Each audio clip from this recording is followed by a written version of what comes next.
59. CHIBSON stripe, 59. Yay! I just have to say that I never thought there'd ever be 59 guitars around here, let alone at least about 10 more to go. But yes, I was at a point where I'd been looking and I'd seen this online on AliExpress, and I thought, gee, that looks nice. And you know, a couple of weeks go by or more, and then I'm looking, I'm going, I want to go back and take a look at that LP, you know, off of that AliExpress site. And a few people were selling it, and so I chose one that was the best price. It happened to be on special at the time, I think, for quite a considerable amount of money lower, from in the 300 range to the 200 range. And I thought, okay. So I sent a message and I said, are you the manufacturer or are you the seller? And the message came back, well, we're a seller. So that meant that the headstock was going to have Gibson on it, as they usually do. So this is what I've done, see, to mask that out on this particular guitar. And I like the smiley faces. Now this had bad Grover style tuners, and I put on Wilkinson replacements, which are as good as the Grovers, but about half the money. The nut is now a tusk. I can't remember what came on it. It was probably plastic. But I took this out of the bag about a week ago, and it's been here. And I've been playing with it to refamiliarize myself with it. And I thought I better go watch my videos to find out like what I did on this thing, because there's so many I just can't remember, as I've said before. And so I get through there, and it says on the very end, in part 4 I think it was, I've only got one push-pull. And then I'm looking at the guitar and I'm going, I've got 2 push-pulls. How come? I said I've got one when I finished it, and there's 2. When did 2 get on there? Did somebody do it in my absence? So I was a bit thrown off by that. So I had to take off the covers and look inside, and I'm going, that's strange. And I looked around and I looked on my computer, and I didn't have any schematic for what was in this guitar right now. I only had what I had finished before. So I decided to take a look. Turns out I actually have 2 push-pulls like that. And as it turns out, I also installed on the neck this inline resistance capacitance filter, which is a 240K and a 6800 picofarad, to move the resonant point a little bit more to the treble side, to reduce the muddiness of this R-Tech pickup. I recall that I wasn't that happy with the R-Tech pickup when I put it in there. I found it a little bit muddy. But the 59 Vanson, man, top of the line, okay? So the Vanson has a Fralin resistor, so that when I split it, it goes from 8K down to 6.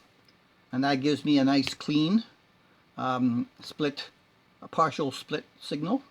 I also have the bleed circuits on both of these pots.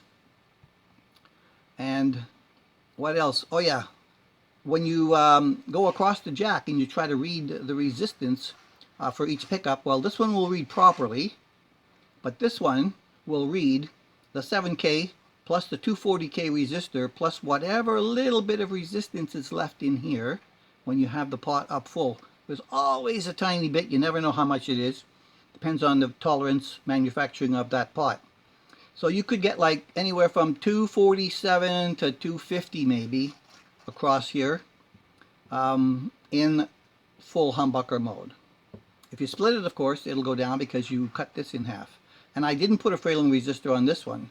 So because it was already muddy, I didn't do the little trick I did on another guitar where I have the filter on in when it's on a full humbucker, but when I pull it to split it, I go around the filter. I jumper that out with the other terminals on the switch.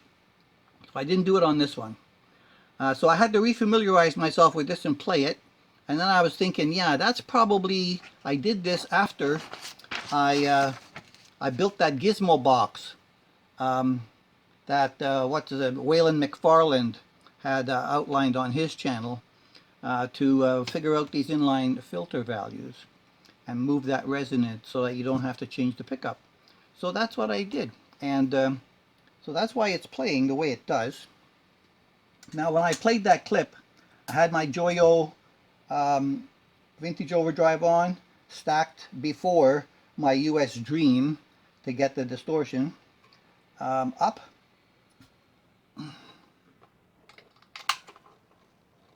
We'll turn this back on. Okay, where's my pick? Alright, so in the full humbucker mode down here, it's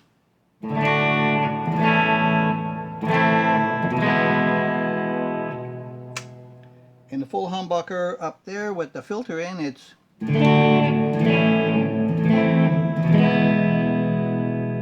now that's as bassy as I want it to be. And with the split, so without the partial resistor, it does drop to about 3.5, and I thought, well, okay, I'm probably never going to use it that way, but you never know. You can add effects and all kinds of stuff.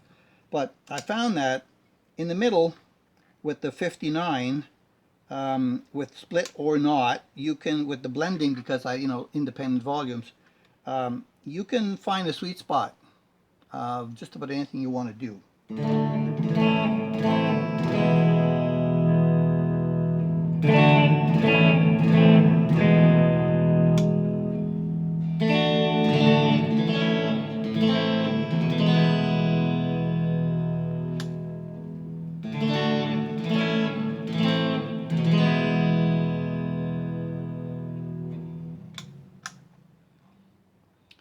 With 22 caps in the tone circuit.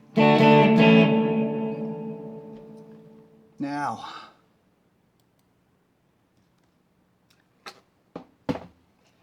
this stripe, when I looked at the pictures, it looked brown to me, but it's really kind of it looks kind of dark brown on the camera, but it's got sort of a dark burgundy, mixed in with that brown, so it's a little bit more burgundy brown than anything else.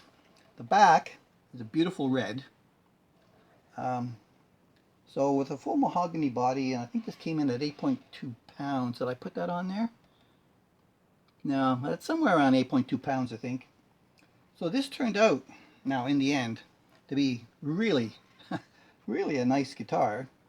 And also when I took it out of the bag and I was playing with it, I was thinking, I'm looking at those strings up there on the first fret and I'm going, I think I need to adjust those down just a little bit. So there was a couple of them here I had to just put a touch on to get them to be like, just got to touch it and you can fret this. So yeah, the action is superb. The action is superb. And this clear pickguard, of course, is like terrific. I put these on a lot of my LP copies when I was able to get these at a reasonable price for $8 from China. Now they're like $12, $15 or more a piece. They were made by Fleor, and there was another seller selling them, but now you can only seem to find them on the actual Fleor store, and they want $12 to $15 for them, depending on which day it is. Well, in Canadian money, anyway. I think these were changed to speed knobs. They came with something else. But yeah, turned out really nice now. Oh, and it was a good buy. It was a good buy. I had to wait near on to 5 weeks, I guess, for it to come. And at one point I thought it wasn't going to come, and then just after the 5th week it showed up at my door. I can't remember if this was one of the ones I got away with having to pay import duties on or not. It's kind of hit and miss with the Chinese stuff. Sometimes they'll go into customs and they'll charge me tax, and then sometimes they'll show up at my door and I haven't gotten notification, and I'm surprised it's here because I didn't get notification saying, oh, you got to pay tax. Anywho, I'm kind of happy with number 59, Gypsum Stripe. It's a nice baby. This was about, it's actually 1 year ago this month, as I'm recording this right now in October. Whenever it comes up, I don't know, it'll probably be much later. But it's 1 year old right now in my hands from October 2023. So it's been around a year. I also had scuffed the back of the neck a little bit with a Scotch-Brite, and it was showing the scuff, sort of like a satin look, and it was partially satin and partially not. So in part of the work that I was doing when I had the covers off, checking stuff out, I also rebuffed this with Meguiar's 2X scratch remover, and it buffed up the Scotch-Brite sanding that I did on there. There's a tiny little bit left up here, and it came back to be sort of like a glossy look, and I guess I'm okay with that. So yes, number 59. Thanks for all your support. I appreciate it. Catch us in the next one.